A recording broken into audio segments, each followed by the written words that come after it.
good evening, good afternoon, wherever you are. It's a pleasure for me to be today in Abuja, where we are at the Africa Conference of the School of Politics, Policy and Governance. And here I have been able to meet someone whom I've been wanting to meet, at least personally. We've met virtually, but personally for some time. I am here with Gilles Yabi.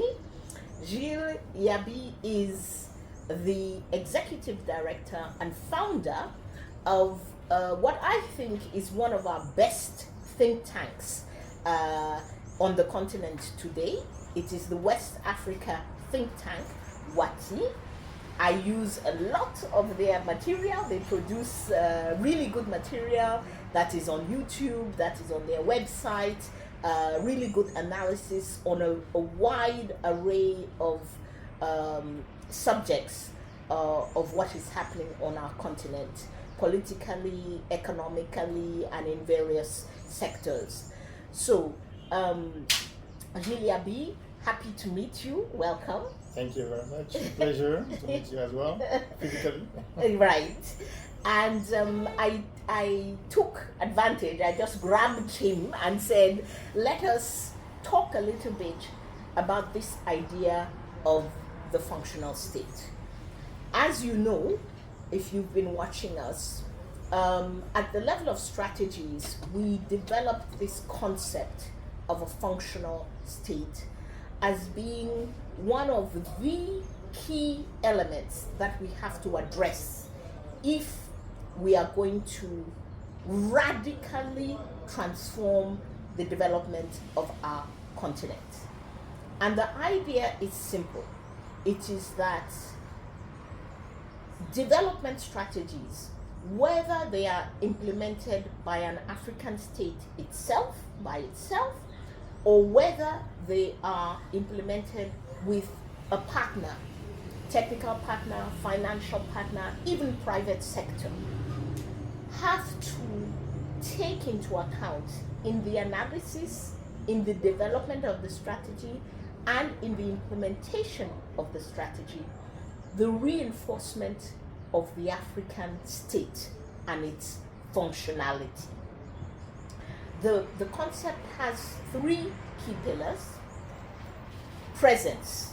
Is the state present? Is it there at all?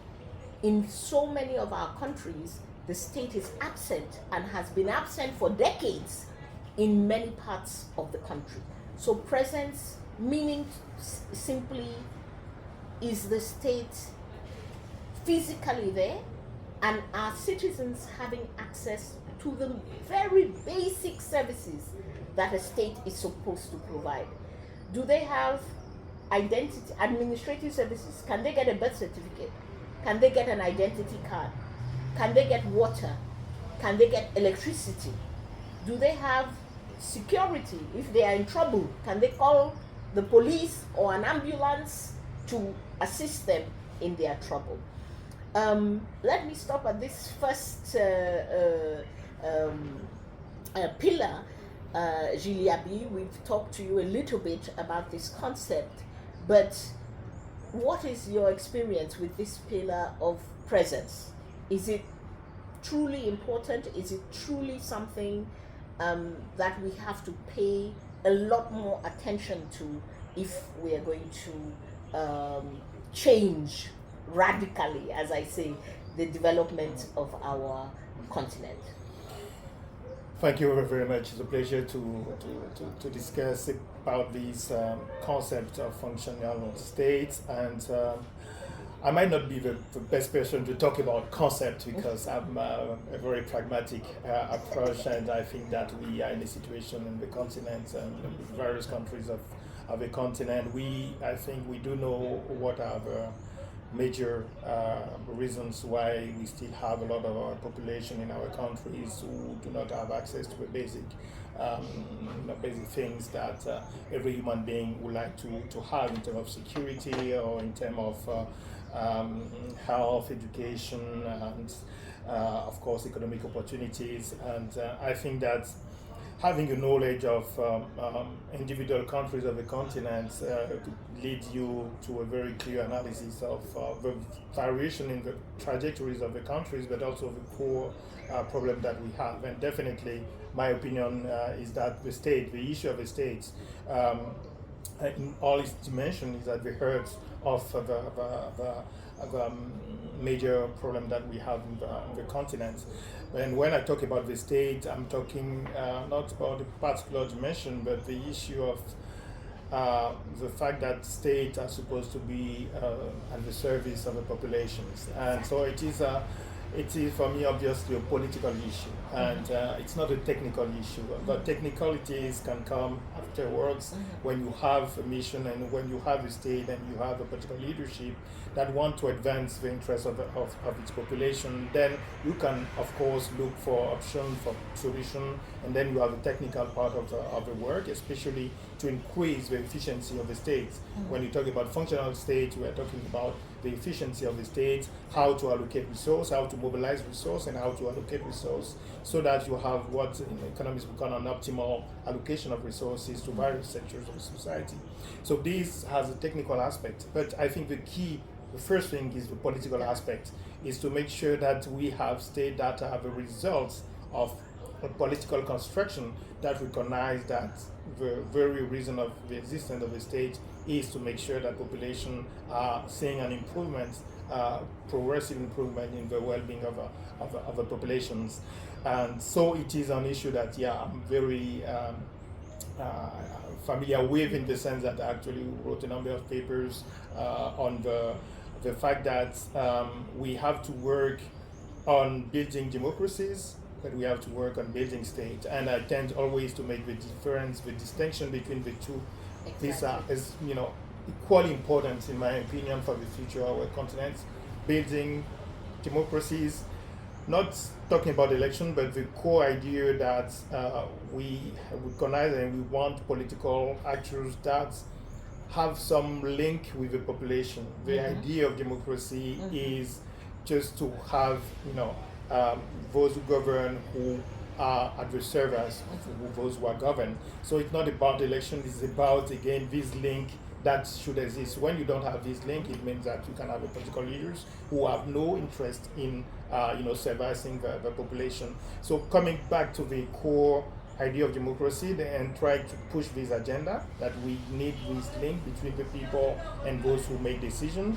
But the second aspect is, again, to work on the construction of strong states, and recognizing also that there are some conflicts between, you might have some conflict between constructing democracy, especially electoral democracy, with the short-term aspect of politics, and the idea of building states where you need a long-term approach. Great. As you were talking, I was smiling because when you said the whole reason for the existence of the state is for its citizens. This past week, I was angry at a particular situation in my own country, and I tweeted, the only reason you are there as a state is to make our lives better as citizens. This is the sole reason for your existence. And when we are lacking water, lacking electricity, lacking security, I was tweeting this because there was a young child who was sexually assaulted and then killed in my city, Douala, which is the largest city in Cameroon. And there is silence from the state in such a situation. You're like, you feel like, do your job. This is a job, do your job. And this is what we are trying to say in this element of presence, is that in many of our countries, you have huge segments of the geography of the country, regions where the state has been absent for decades, sometimes since independence.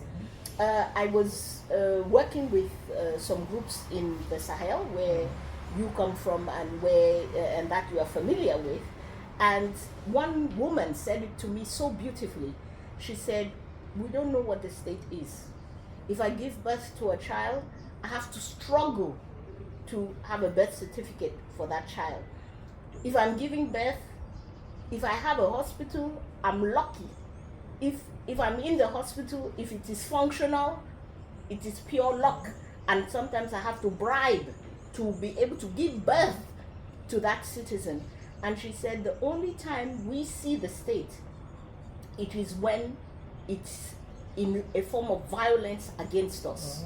So we see the gendarme on the road stopping us from getting to the other point. We see if we see the state coming to take our land, but we don't see the state as something which is there to serve us. And this is this whole idea of presence. And I want to just have a last comment from you on that,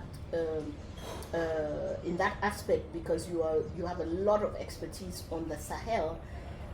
What is the relationship between where we are seeing armed groups, where extremist groups have been able to install themselves, and the presence of the state? What is the relationship there? Yeah, it is quite obvious, in my opinion, that when you look at the security situation in the Sahel and what has been happening in the region for a decade now, and even more than a decade, it is a lot has to do with what we call the structural weaknesses of the states, of the countries in the Sahel. And of course, one of the key elements is the nature of the state as it evolves through decade, but also, most importantly, the idea of a presence of the state. But it's not just for the state to be physically present. What is important is to have a benevolent state. It's a state which is present and which is actually bringing something positive to the population, because you can have a physical presence of the state, but actually in the form of violence, or actually taking, the economic opportunities from people. For example, in the Sahel, you have a lot of one of the major economic activities, pastoralism, for example, and one of the main source of tension in the region is the fact that you tend to have security forces actually, racketing the people, and now you have the armed groups, which are, of course, they have a strategy, they have a tactical thinking, and they know exactly how to take advantage of the structural weaknesses of these places. And what the armed groups have been doing is to tap into the frustrations of the population with their own state. That's what happened in Burkina Faso, that's what happened in Mali as well. And so it is, for me, the relationship is very clear between the insecurity in the region and the presence of the state and the historical evolution of the state itself. When you take Mali, for example, you should recognize that you do have now kind of a problem with armed terrorist groups, but it's only one part of the insecurity in the region. The crisis in Mali started in 2012 with the Tuareg rebellion, and the very first Tuareg rebellion was in 1962, 1963, so 2-3 years after independence of Mali. So you still have a link between the very condition of the construction of the Malian state and the current situation. And maybe finally, one I can also add, when you look factually at the presence of the armed groups and the violence, for example, as it is documented by some organizations which have clear with maps of where you have events of political violence, for example, in the Sahel, in West Africa, you will see a concentration of the violence in the border areas. It is very clear. A lot of events, actually violent events, happen less than 50 kilometers from a border. So what it means is that, of course, these places are very far from the capital cities. And as I used to say, Bamako, Niamey, Ouagadougou, the cities in the Sahel have changed.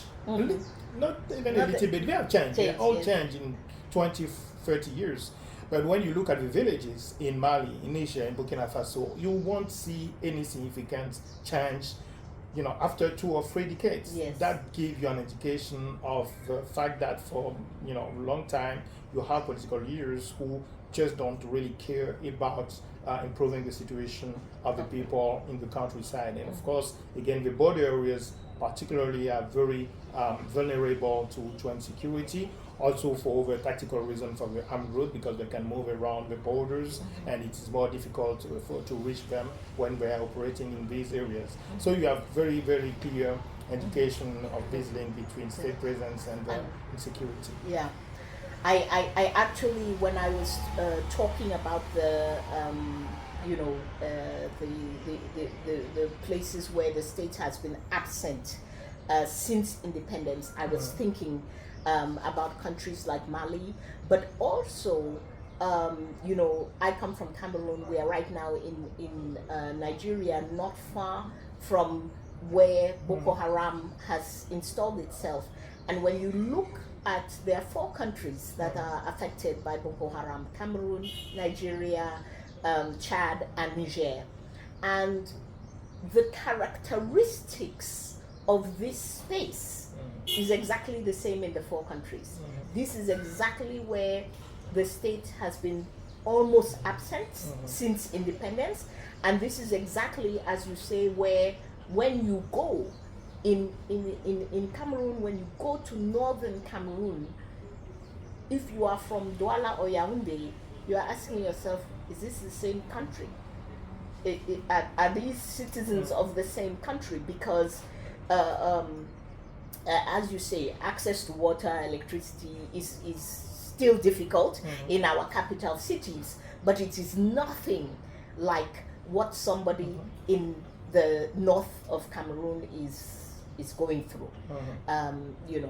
And I think because we don't have a lot of time, I think I'm just going to stay on this pillar of presence and ask you, as we look for solutions to these security situations, I mean, people, I think, are not sufficiently aware that the situation in the Sahel is getting worse. It's not getting better. And it is actually a dire situation today, because we are talking about populations who were neglected for decades. They are now being preyed upon by both sides, as you described, both the armed groups and, unfortunately, the armed forces are often taking advantage of these populations. We are adding in there the state that we never built. So you have the ethnic tensions, which are decades old, which were because we drew arbitrary lines to build our country. We didn't draw them, somebody drew them on another continent, but this is where we are. So now, as states, and it applies also to how we are fighting Boko Haram here in the Lake Chad basin, I see the states continuously going for almost only a security solution. It's like they have to beat the armed groups. They have more. They need more guns, more soldiers, more. What else needs to happen, realistically speaking, in terms of the presence and the character of the state? I like the way you put it. Not only present, but what type. Yes, the nature of its state. Yeah, I think maybe I would say 2 things. One is that I think we should not think that this situation that we are describing is only about Sahel, because exactly. I think one of the major negative trends also over the last few years is the trend towards regional disintegration, and the fact that you are more and more talking about Sahel as if you had a group of countries, Sahel, and then you have the rest of West Africa or something like that. I think it is a major problem, because it's adding to the structural internal problem that we have at state level. We are adding this trend toward regional disintegration. When you take, for example, the evolution of ECOWAS.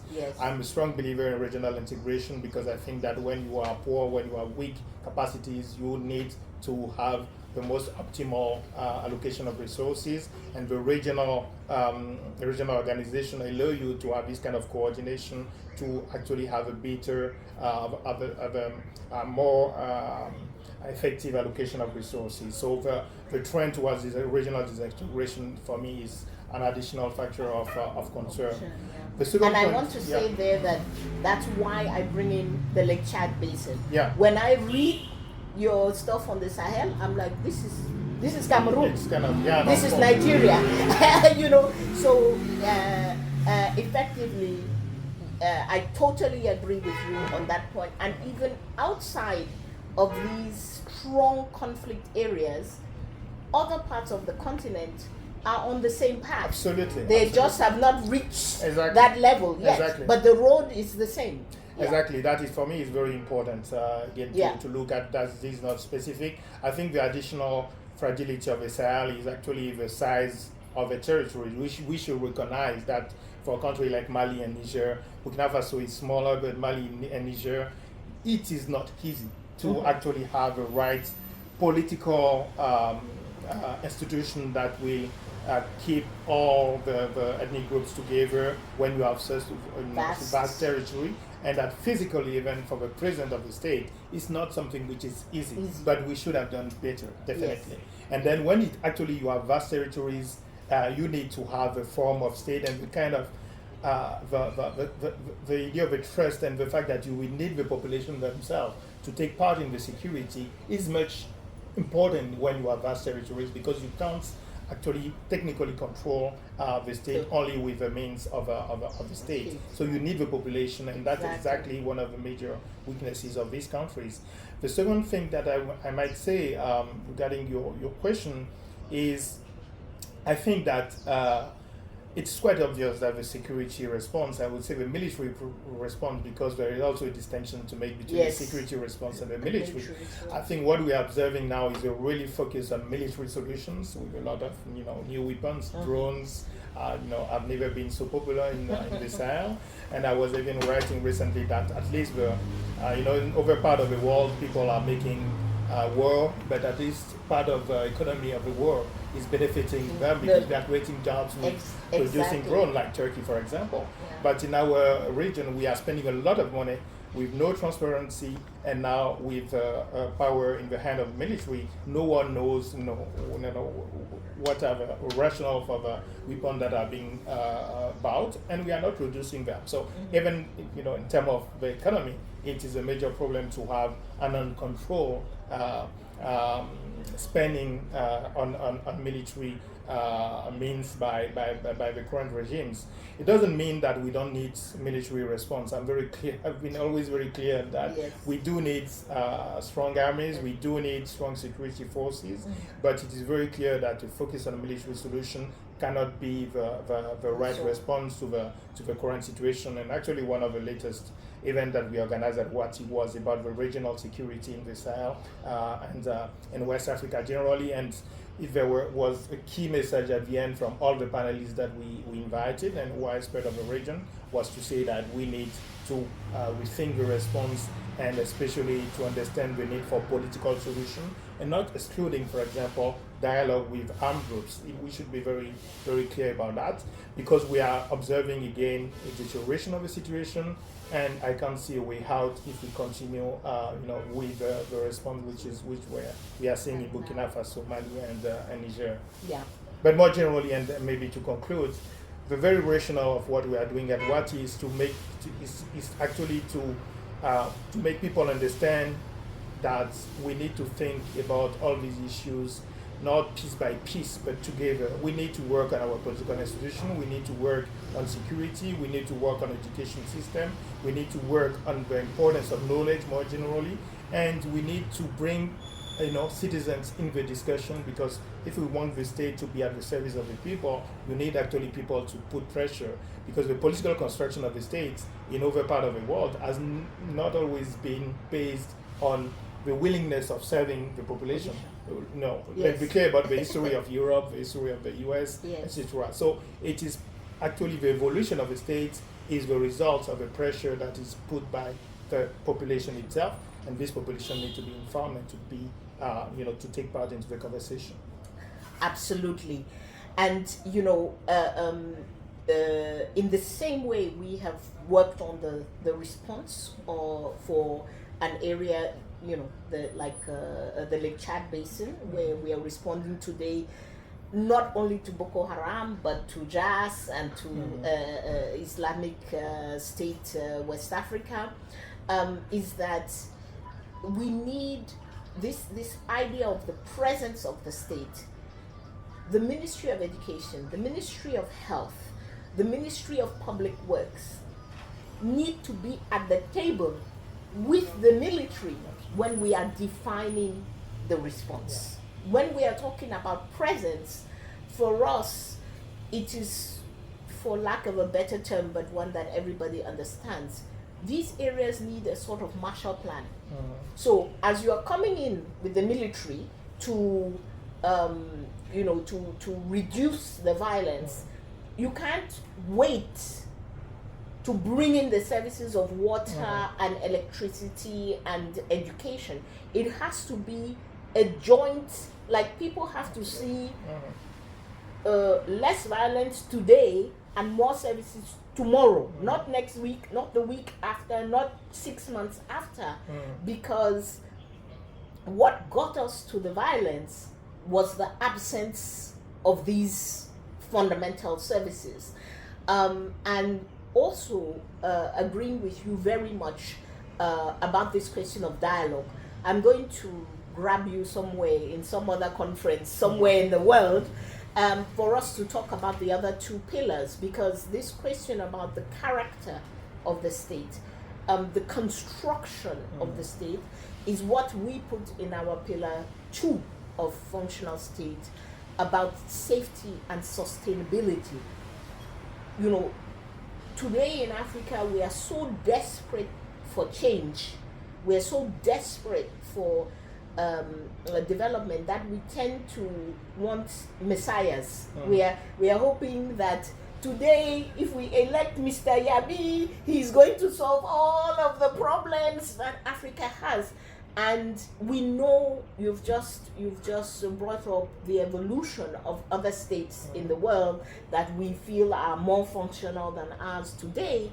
It happened with this continuous conversation between citizens grouped in different ways, bringing different issues on the table, and those who were selected to govern them. It is a continuous conversation, and one thing in Africa we have not done in the vast majority of our countries is to create the space for that conversation, to create the mechanisms. Those are conversations that need mechanisms because they are continuous, and this is a fundamental part of building a functional state. You are not going to get functionality. Sometimes we feel like it's only about pillar 1, presence. Okay, if I have good education, if I have good water, but to continue to have good education, to continue to have water, to continue to have electricity, you have to have dialogue between the citizens and the state. So thank you so much for taking time out to talk with us. Thank you also fundamentally for the work that you do, because I think today also in Africa, one of the things you could choose to do other kinds of work, and for being in it myself, you could do, I'm sure the other kinds of work are maybe 10-15 times more profitable on a personal level than what you are doing, but it is also important for us as Africans to realize that today on our continent, if we do not have people who can think about these solutions, who are good at the implementation of these solutions, really working on them, getting their hands dirty. It's not, again, there are no messiah solutions, there are no miracle solutions. We have to get our hands dirty, try something which we don't always know whether it will work or not, but we need to try, and we need to be in this continuous learning and growing process to build the functionality of our states, without which we're not going to make it. So thank you very much. That's our interview with Mr. Gilles Yabi of WATHI, WATHI.org. You can visit. There's a lot of resources there that you can use. We use them in the work that we do at Strategies, and it's really great to be able to have a conversation. Thank you.